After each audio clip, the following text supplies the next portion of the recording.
Our job was to really create a startup community in Rotterdam, made at home, is actually matchmaking butlers worldwide and placing them at private residences, royal families, and hotel resorts around the world. I think what I do is I see opportunities everywhere, actually. I think entrepreneurship is the way to solve a lot of problems in the world. I love connecting people. So connecting people makes me feel good. Helping others makes me feel good. I think resilience is the better word for crazy. Being resilient, because being an entrepreneur comes with a lot of failures and a few successes. I would say invest in a good network around you. Talk to people who are in the same kind of business, so as entrepreneurs. Welcome back to another episode of the Startup Passport by Econsulate. Today we're joined by Anoesjka Imambaks. Thank you much for joining the podcast. Of course, thank you. You have founded multiple companies in your lifespan. Can you tell us a little bit about your background and the companies you have founded along the way? Sure, of course. So I think it was 2017 when we actually organized the first Rotterdam Capital Days, which is a festival to really celebrate the innovation ecosystem. And I was working as an executive director at Venture Cafe, which is a part of CIC. And our job was to really create a startup community in Rotterdam and to really build a community with startups, with finance, and organize serendipitous encounters. So that was kind of my job, 7 years long, working in the innovation industry. And 13 years ago, while I was doing that, so the timeline is a little bit shaky, as in confused, complex. That's better. 13 years ago, I founded a cleaning company, a social cleaning company, where I had women with a distance to the labor market being educated to become professional housekeepers.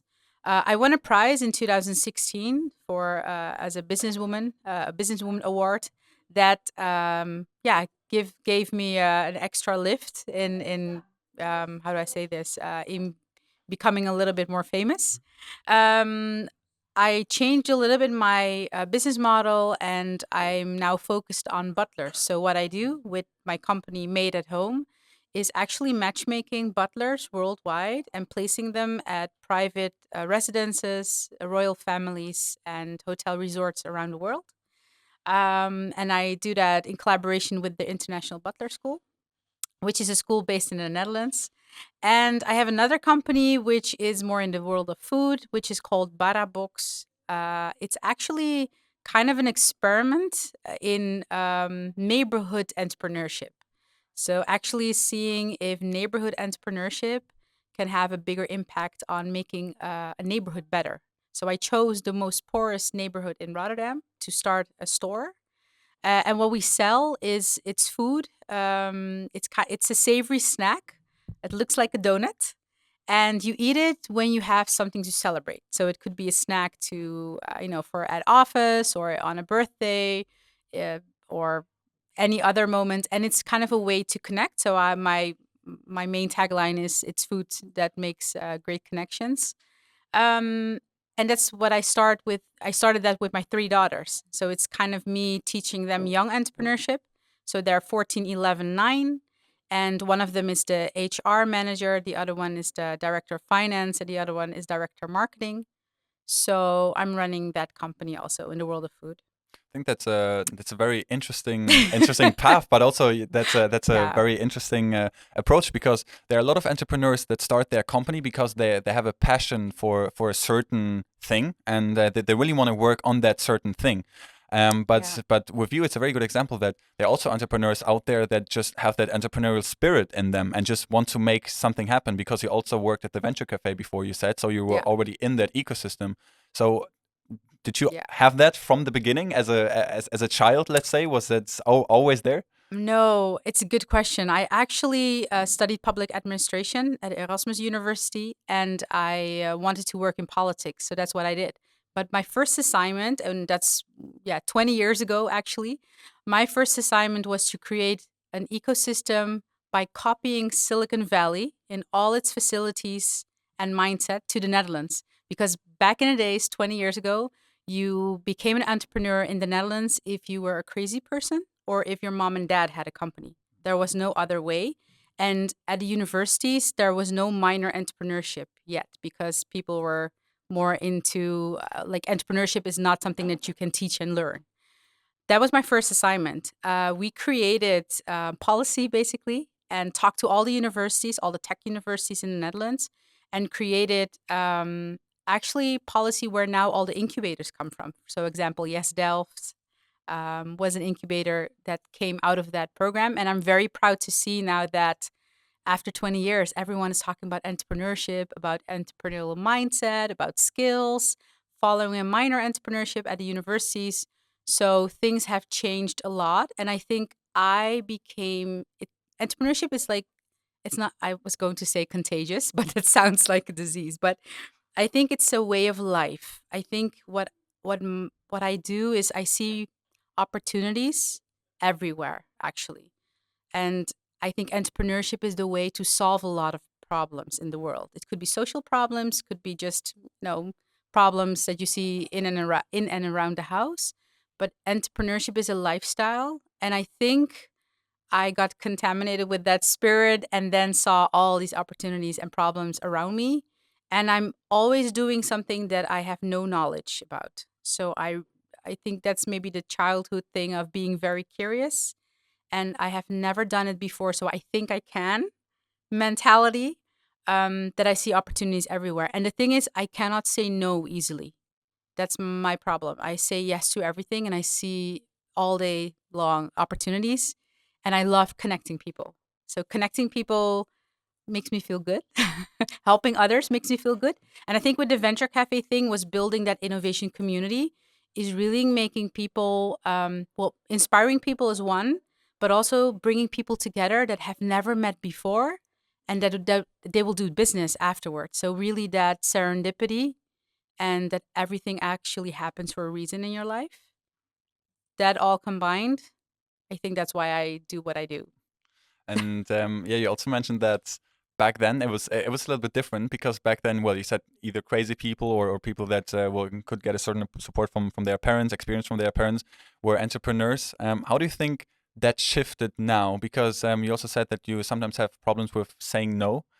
Yeah. Um, and well, a lot of people when they can't say no, or even when they just have that entrepreneurial drive, you still have a lot of unclarities at the start. Even if you have a passion for something, there are a lot Yes. of insecurities that come. They come financially. They come well with maybe your surroundings, not understanding why you want to do something on your own. So do you think that entrepreneurs these days still need to have that little bit amount of craziness in them to go through with what they're doing? Yes, you have to be a little bit crazy. I think resilience is the better word for crazy. Being resilient, because being an entrepreneur comes with a lot of failures and few successes.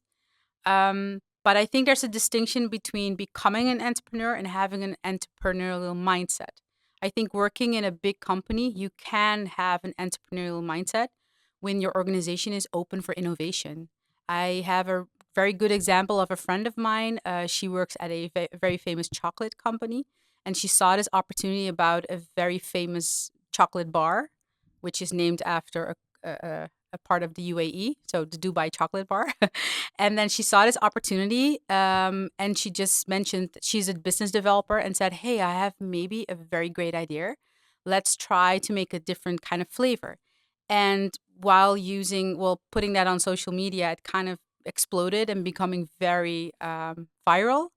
And she became, of course, well, not the company became very famous because of her idea. But I think that's a very good example of someone who is working for a company in a team and creates new things. So I think she's an entrepreneur too, but still, no, not on her own name, but creating something new for a company.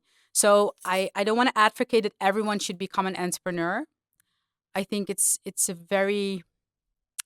difficult to um how do I say this? It's yeah, I think the resiliency is the key, and it's not for everyone. And it doesn't mean that if you feel you're not a good entrepreneur. I think the more you fail, the more mistakes you make, you'll become better and better as a person, as an entrepreneur. But I think it's a journey to get to know yourself a little bit better. I And think that.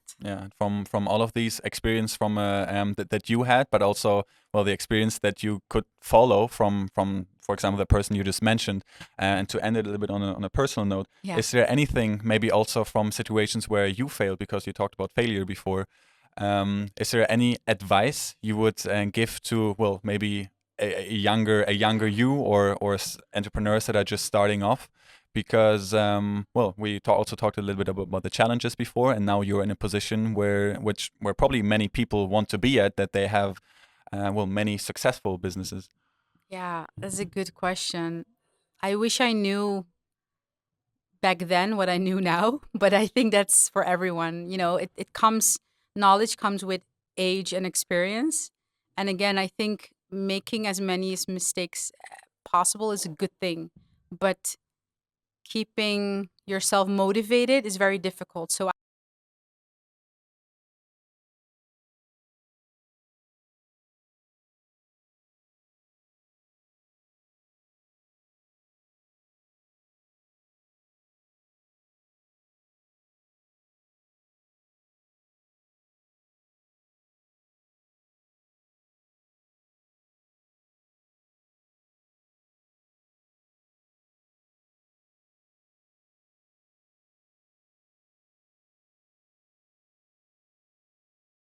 I would say invest in a good network around you.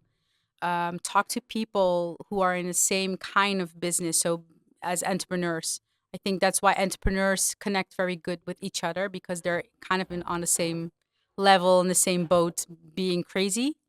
I think that is that would be advice that I would give myself. Like, really focus on making great connections, and it's also about authenticity. So, being yourself. It's not about finding someone who can help you or whatever, but it's more about um, uh, trying to keep being inspired and loving every day. It can be tough, the challenges.